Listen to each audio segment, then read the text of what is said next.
Oh, welcome back to the Spider Web. A couple of years ago I did an unboxing for this.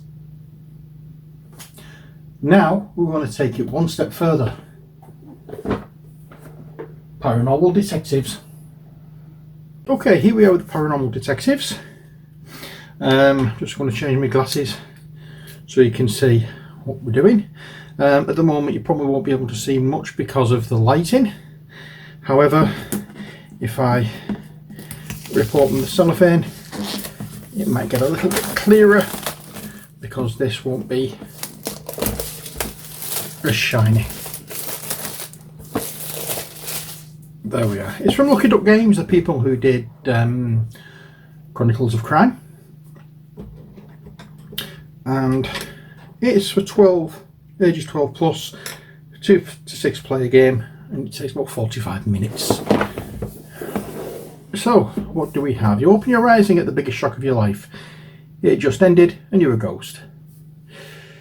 Floating in the air, terrified, you look down on your own body and discover that a strange group has gathered around your mortal remains, studying them with fascination. The detectives. Somehow, you need to communicate with them. You need them to discover how your life ended, so the culprits can be brought to justice, and you can rest in peace. It's a deduction party game. It can be played cooperatively or competitively. One player takes on the role of a ghost. All other players work as paranormal detectives who need to discover how the victim died. Using paranormal abilities, they will communicate with the ghost, asking questions about the detail of the crime. The ghost answers in a variety of ghostly ways by arranging hangman's knots, playing chosen tarot cards, creating word puzzle on a talking board, drawing by holding the hand of a detective, and many, many more. The components: you get a main board, 35 interaction cards, 17 tarot cards, 3 ghost interaction cards, 28 story cards, 5 detective screens, 5 investigation sheets, 1 ghost sheet, 1 quill pen sheet, 6 pens, 2 ropes for hangman's knots, 5 talking board markers, 10 wound markers, and 3 ghost meter markers. Let's have a look at what we're talking about here. The box has come a little bit dented, but well, never mind. I'm not playing with the box, so it doesn't make any difference. So here we are with the rule book, first out of the box.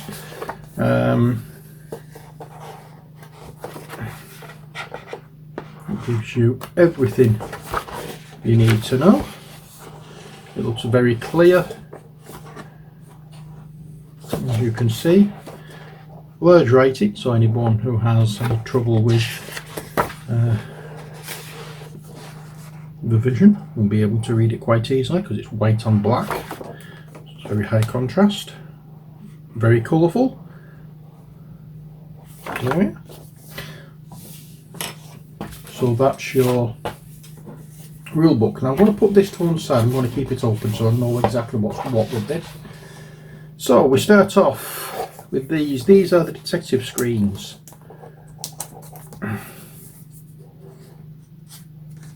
And if I can actually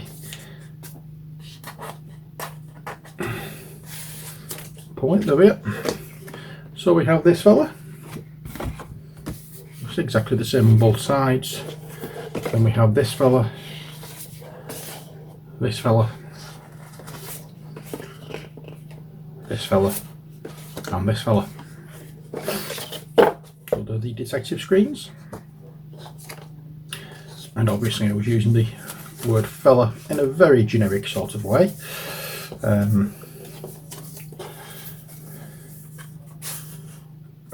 There we go.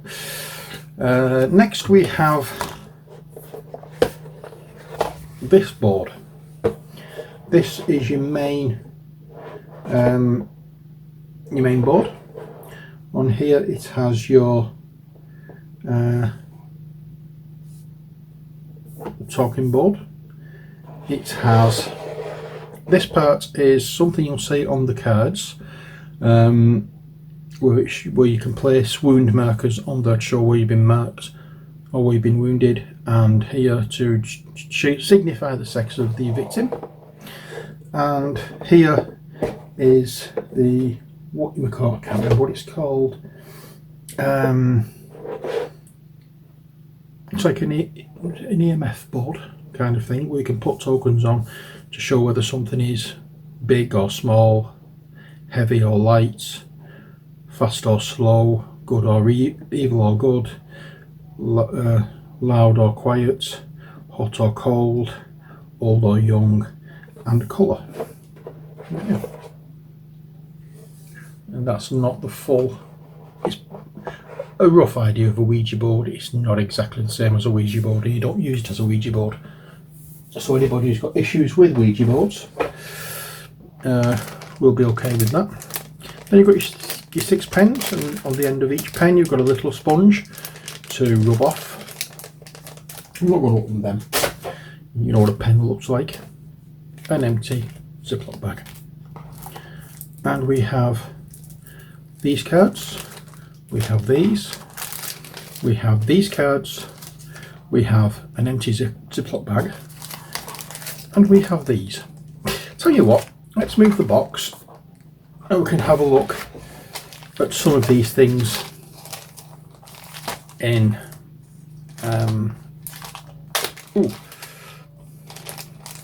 what's the word I'm looking for? In detail, that was the word I was looking for. So, let us see.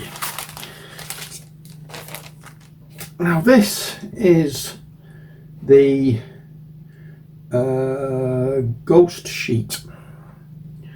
Okay, now you've got all your investigators there, and your ghost will mark off. It's a bit like Mastermind in that way, if you remember that old game, where the ghost will mark off any correct guesses in the leftmost column. So if any of these have been used, then once for a guess, then you'll go to that one, then that one, then that one, and so on. Okay. These are your tokens. These are for the ghost talking board. These go on the, the one that shows you the difference. Usually flips heavy and light and good and evil, that kind of thing. They will go on there and be positioned accordingly.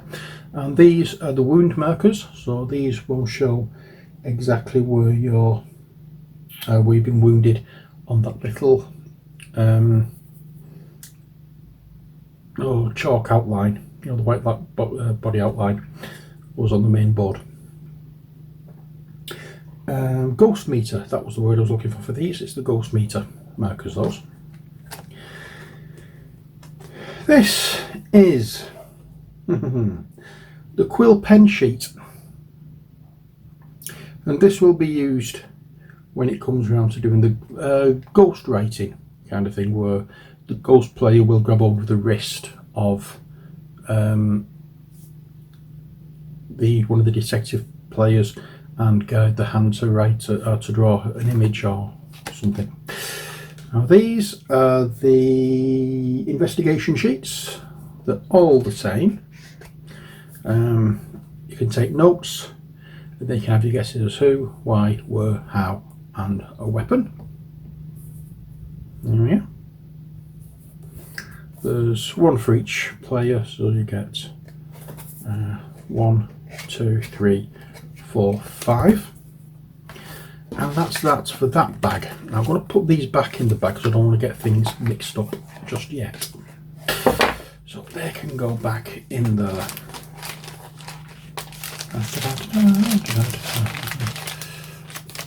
Now, yeah.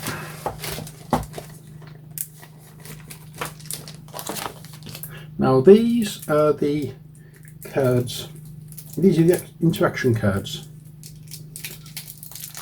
Okay, so I'm going to do a quick zoom in, and we can see these properly now. So you've got the number of players in a particular game, including the ghost player apparently. These are on the bottom, so anything less, well, it's all 2 to 6 for this. 2 to 5. So if there's 6 players, then you won't use this one. So there we are. So this one will be using a 2 to 3 player game. So you wouldn't use all of these at any one particular time, but you will use probably most of them. There we are. That's the interaction cards, and now these are the tarot cards, the tarot deck that is used. It's not a full tarot, it's just 17 cards. There you go. And that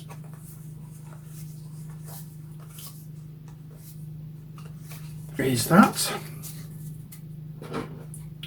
And I'll put those back. Well, I'll not put them back, I'll put them in a little bag. And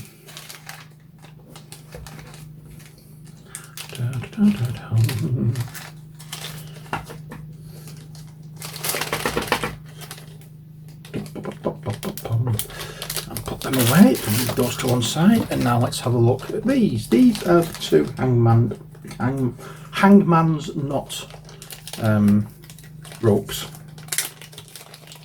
There's a black one and a white one, and they're like a thin kind of pipe cleanery type thing, if you remember what they are, and they can be positioned. It's like a wire coated with some form of fabric material that you can just make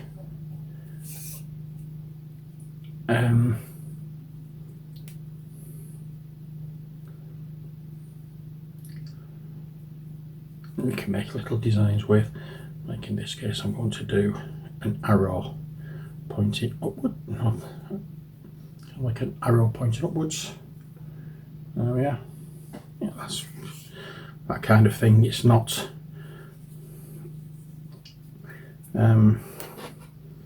something that will stretch your imagination. It's just basically to give clues. Obviously you can mould these into any way you want and they will stay.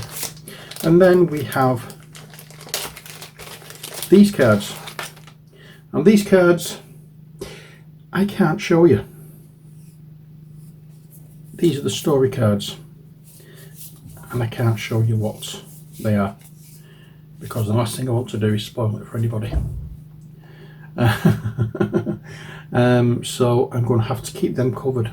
And the trick is with this is once one of these stories has been done, then unfortunately it cannot be used again by the same players because you know what it is. It's not interchangeable. There's not much in the line of replayability at all for these. Now if you're the ghost player, then it's fine, you can be a ghost player and play this time and time and time again, but for the actual detective players there's not going to be much of replayability. But what I can do now, this may cut off now because I'm not exactly sure how I can do this, but I can show you, I might be able to show you some things from this. If I can, by blurring certain things out, I will do. If not, this will go to this. There will be a cut here. Okay, so here, there we are. That shows you basically the information that you give out to your players. So that shows you, first of all, where the wounds have been, what the sex, and how they were found. So there we are. That's it. I'm not going to say any more about this because I managed it, I think. Hopefully I managed it in time and you didn't get any look of what it was, but I'm going to try my best and blur out anything, just to be on the safe side, if I can do that. I'm not sure whether I can or not. I've not tried that yet. Right, well, I hope you enjoyed this video. Again, it's a variation on a theme that we already have with Mysterium. This one might be just a little bit more interesting. It's probably going to be less frustrating for the ghost player because if you've got really bad cards and you can't think of anything to give out, it's difficult to pick cards when you've got something that you can't see a link to. But with this, it's a nice little game, and as I say, we can play this competitively or cooperatively. There are rules at the back for the co-op version. So there we have. There's hopefully quite a bit of gameplay with this game, because you've got, how many cards was it? How many story cards? 28. So the same people can play this game 28 times. There may also be print and play story cards as well out. I'm not sure yet. I'm going to have to look into that one. Hopefully there will be, because there are with others community created stories for Chronicles of Crime. So hopefully there's going to be something like that with this, but we'll find out. Anyway, that's it for this video. I hope you've enjoyed it. I hope you're all staying safe. But until next time, take care, God bless, and bye for now.